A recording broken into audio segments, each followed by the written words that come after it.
Hello and welcome সবাইকে। Good morning. সকাল হয়ে গেছে, প্রচণ্ড রোদ উঠেছে বাইরে, ভীষণ রোদ, ভীষণ গরম। তো সকাল হলেই চিন্তা হয় যে কী রান্না করব। তো রান্নাটাই আগের কাজ, তো সেখানে তো ফ্রিজে দেখেই নিচ্ছি কী কী আছে।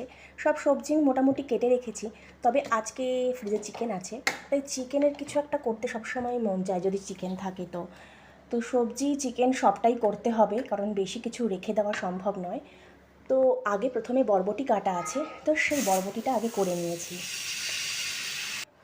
আর এদিকে ভাত বসিয়ে দিয়েছি, কারণ আজকে একটু চিকেন ফ্রাইড রাইস করবো। আর তার মাঝখানেই আমি ঘর ঝাড় দিয়ে রেডি করে রেখেছি। আর ইনি উঠে গেছেন সকালবেলায় তাড়াতাড়ি, উঠে গিয়ে এখন এদিক ওদিক করছে। তো আমাকে ব্রেকফাস্টও তৈরি করতে হবে। ব্রেকফাস্টে ম্যাগি বসিয়ে দিয়েছি, আর ওদিকে তরকারি হচ্ছে, হতে হতে বরবটি হয়ে গেছে। এবার তো পালা ফ্রাইড রাইসটা বানানোর। তো তার মাঝখানে এসে আমার সাথে খেলাধুলো করছে, আমাকে বলছে, আমাকে টানাটানি করছে, এটাই ওর কাজ সকালের। তো ম্যাগি নামিয়ে দিলাম, আর আমার ছেলের জন্য একটুখানি সবজি তরকারি করতে হবে, সেটা কেটে নিলাম। তারপর ফ্রাইড রাইসটা বসাবো, তাই জন্য পেঁয়াজ, বিনস, গাজর আর এই চিকেনটা দিয়ে একটু চিকেন ফ্রাইড রাইস করবো, কারণ লাঞ্চ বক্সে, অফিসের লাঞ্চ বক্সে আজকে চিকেন ফ্রাইড রাইস দেবো। তো ভাত তো আগেই হয়ে গিয়েছিল, তো সেই ভাতটা পুরোটাই মোটামুটি করে নিয়েছি, কারণ ছেলের জন্য পরে আবার ভাত বসাতে হয় আমাকে। তো চিকেন ফ্রাইড রাইস তো হয়ে গেছে মোটামুটি। তার মাঝখানে ব্রেকফাস্ট দিয়ে দিতে হবে। আর একটু সোয়া চাংস করলাম, কারণ ফ্রাইড রাইসটা শুকনো শুকনো খেতে ভালো লাগে না। আর এদিকে ডাল করে নিলাম, করে নেওয়ার পরে এনাকে খাইয়ে দিতে হয়েছে, এনারও ঝোল রেডি, আর সাথে ডিম সিদ্ধ।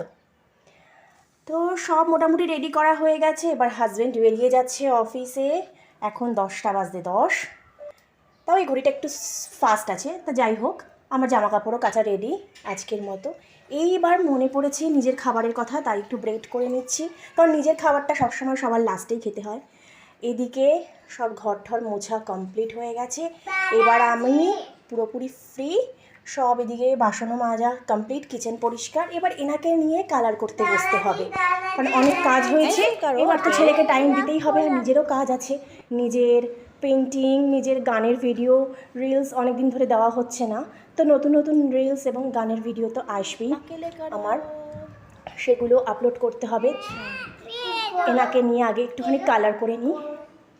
তো এই হচ্ছে আমার ছোট সংসারে কাজ কম, তাই আমার কাজ তাড়াতাড়ি হয়ে যায়। তো তার বড় সংসার নয় যে আমাকে প্রচুর কাজ করতে হচ্ছে, তাই জন্য হাতে টাইমও পাওয়া যায়, আর সেই টাইমটাকে ইউটিলাইজও করা যায়।